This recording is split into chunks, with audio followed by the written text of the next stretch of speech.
Okay, so you send us excerpts from this book, right? The Occultist? Yeah. And wow. Um, Talk about a wild ride. Yeah. It claims to be a true story about this guy Simon.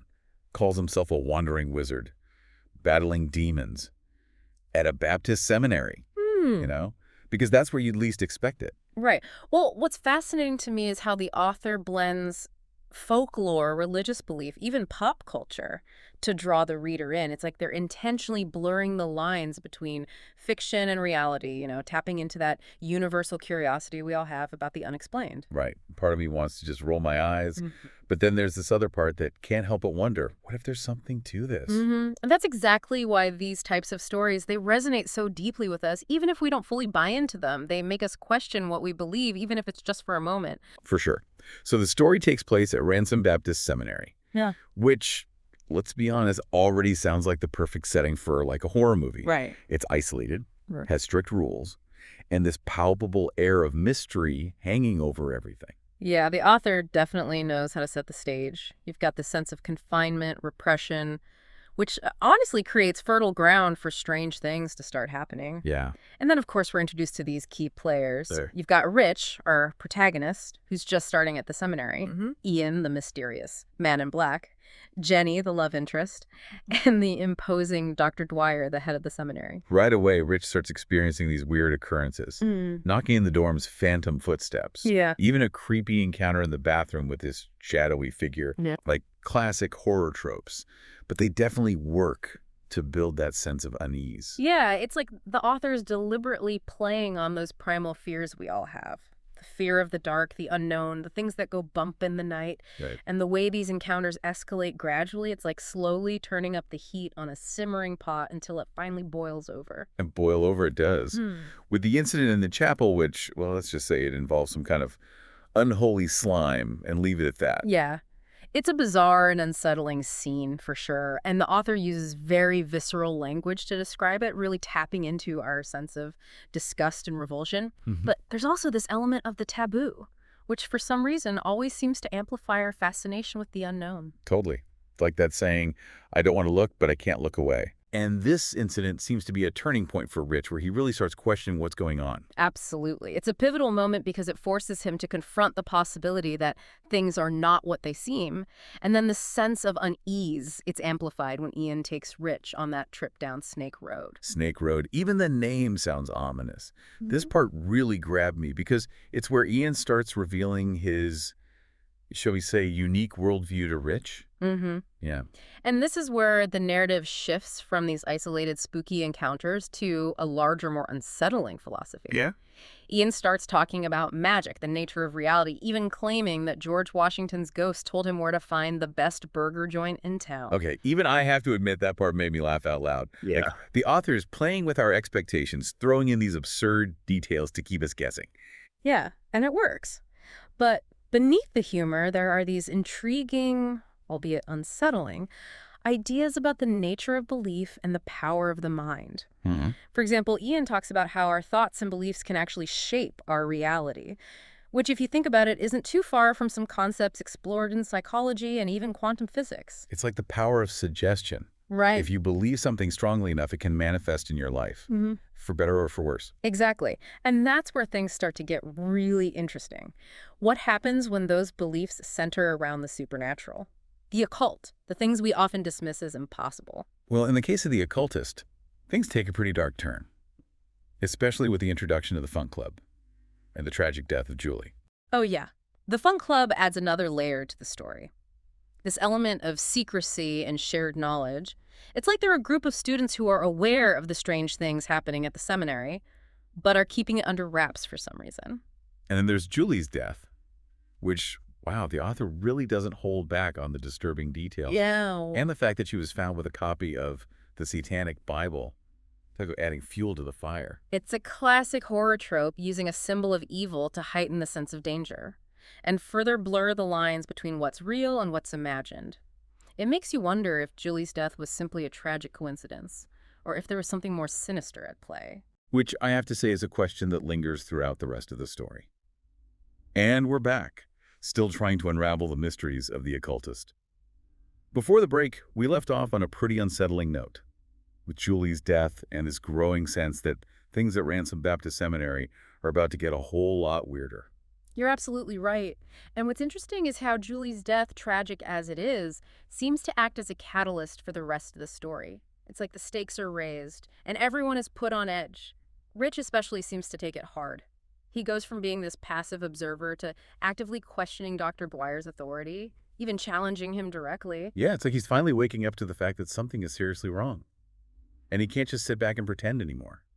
You even mentioned earlier that this could be seen as a metaphor for challenging established beliefs or dogma. Precisely. And it's a theme that resonates throughout history. The individual's struggle against oppressive systems or rigid ideologies.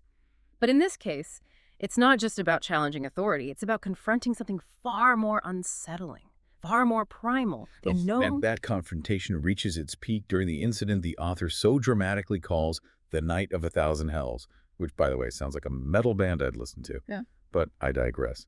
You mentioned earlier that the author really turns up the horror elements in this section.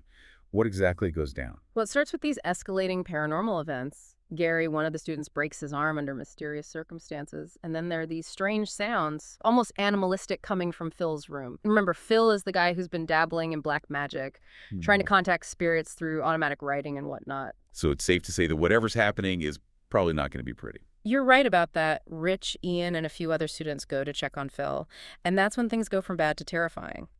The room is described as being in complete disarray. Furniture, overturned paper, scattered everywhere, and there's this awful smell, like rotting meat, and then they see it. See what? Don't leave us hanging. The creature, it's described as this massive, shadowy figure with glowing red eyes and an impossibly wide smile. A description that's both grotesque and strangely compelling. The author does a brilliant job of building suspense using sensory details, the flickering lights, the sudden drop in temperature, even the smell, to create this palpable sense of dread. Okay, I'll admit you've got my heart racing a little bit. So what happens next? Do they run for their lives? Call the Ghostbusters. They're probably wishing they had the number for the Ghostbusters at this point. But instead of running, Ian surprisingly decides to confront the creature head on. And he does so using a rather unexpected weapon, the Bible. Wait, seriously? The same Ian who was just earlier talking about how reality is what you make it, that Yeah. you're all gods in our own right. Now he's quoting scripture. I know. It seems like a complete 180, doesn't it? And it's a detail that really makes you think, is it an act of desperation? A last resort when faced with something truly terrifying and inexplicable? That's certainly possible. I mean, you hear stories about people who find religion after a near-death experience. Maybe it's something like that. Or perhaps it's something deeper, more symbolic. Remember, Ian has been promoting this idea that we create our own reality through our beliefs. So is it possible that by invoking the Bible, he's tapping into some kind of collective belief in its power, wielding it as a weapon against this creature? Now, that's an interesting thought. It's like he's fighting fire with fire. Yeah. Using the power of belief against itself. So he faces down this creature armed with nothing but a Bible verse. What happens next? Well, the author, true to form, leaves us with a cliffhanger. The lights go out, plunging everyone into darkness, and we're left to imagine what happens next. You're kidding me, right? Another cliffhanger? This author knows how to keep people on the edge of their seats. All right, back to the Occultist. And like the mother of all cliffhangers, we've got Ian Bible in hand facing down this creature in the dark. Did he survive? Did anyone? You've got to tell me the author didn't just leave us hanging there. Well, the excerpts you sent do jump ahead like 6 months. Oh, no. So the immediate aftermath, left to our imaginations. Oh. Frustrating, absolutely. Effective storytelling, also yes. But even with the time jump, the shadow of the Night of 1,000 Hells, it hangs heavy over everything that follows. Okay, so 6 months later, where do we find our intrepid demon hunters? Did they pack up Sage the Seminary and move on to, like, quieter pursuits like, I don't know, library science? Yeah, not exactly. We find Ian, Rich, and Phil back on the road, actually, heading to help a young woman named Samantha, who's entangled in some seriously disturbing stuff. Remember those hints of a wider network of people experiencing paranormal activity?